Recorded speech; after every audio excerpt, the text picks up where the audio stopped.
Magandang umaga po mga kabayan. Atin pong bisitahin ngayon ang Cainta Pasig New Bridge mga kabayan. Ito daw di umano mga kabayan ang makakatulong sa pag-reduce ng traffic sa naturang lugar sa East Bank Dyke Road at West Bank Dyke Road mga kabayan. Okay, samahan niyo po si Porca Studio. Paki-like, share, follow at subscribe po mga kabayan. Itong tulay na ito mga kabayan ang isa rin sa solusyon upang maibsan ang traffic dito sa East Bank Road at West Bank Road mga bayan. Magdudugtong na po itong Pasig at mismong Cainta, Rizal. Okay, samahan niyo po si Porca Studio. Let's go!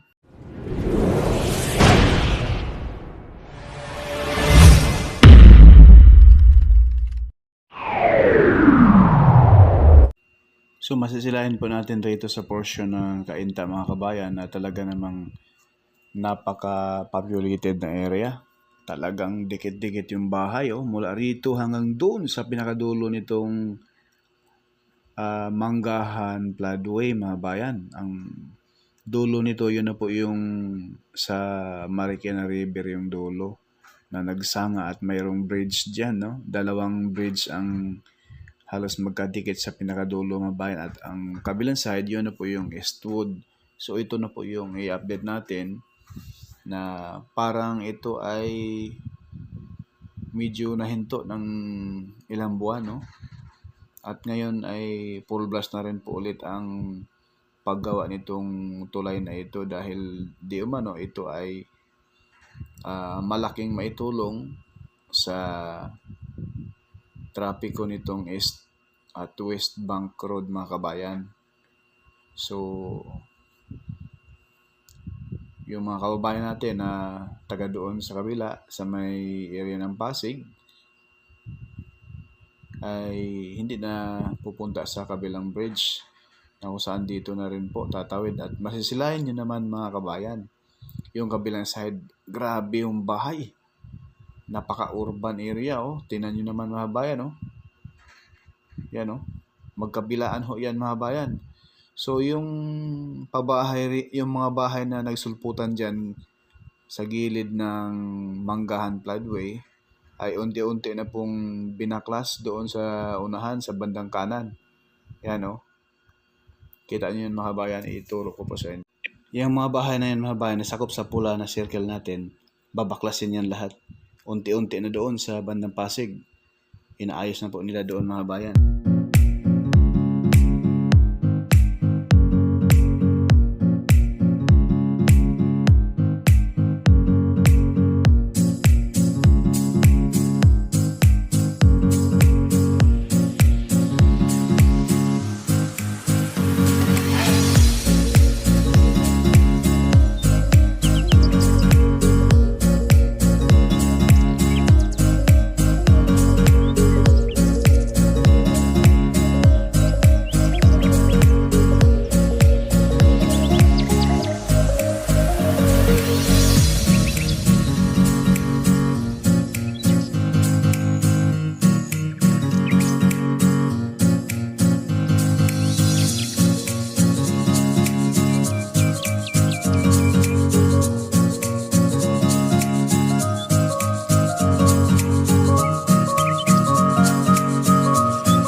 Yung area din mga bayan ay po, yan po yung sa portion ng Pinagbuhatan Pasig.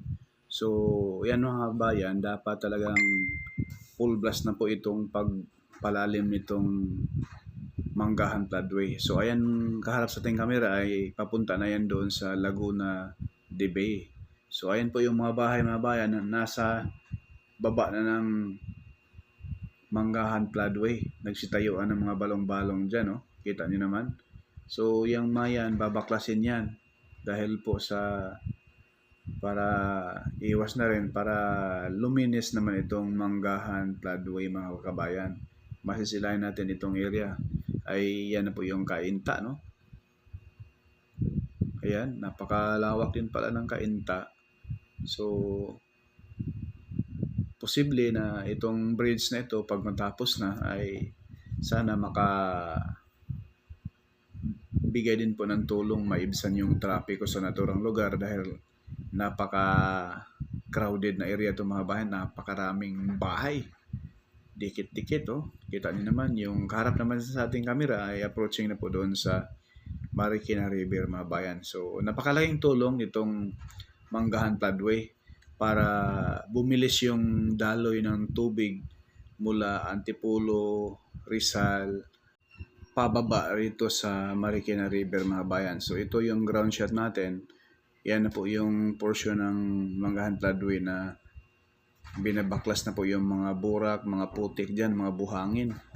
Kaya kung may masamang panahon ay mabilis ang umapaw dahil mababaw na yung mismong Manggahan Floodway. Puno na sa burak at saka buhangin.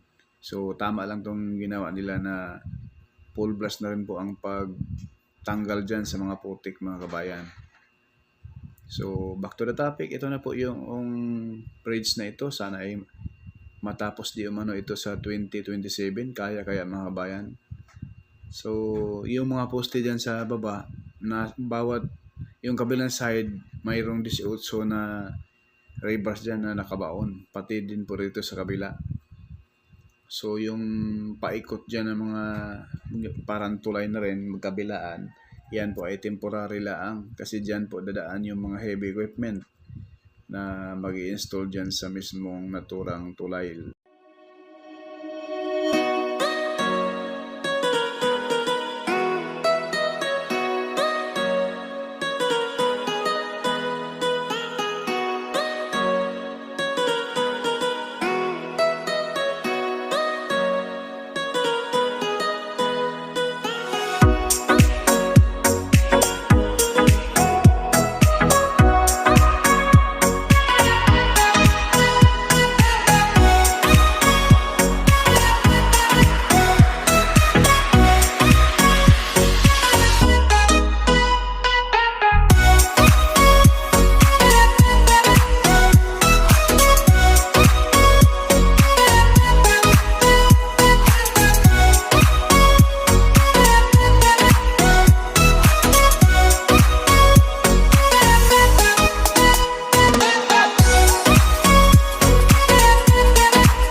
Yan lang po muna mga kabayan yung ating latest update rito sa Kainta Pasig New Bridge mga kabayan. Abang-abangan po niyo yung ating susunod pa mga update dyan at sa Marikina Flood Control. Porkay Studio, hindi sikat pero nag-aabot ng balitang tapat. Maraming salamat and God bless po sa lahat.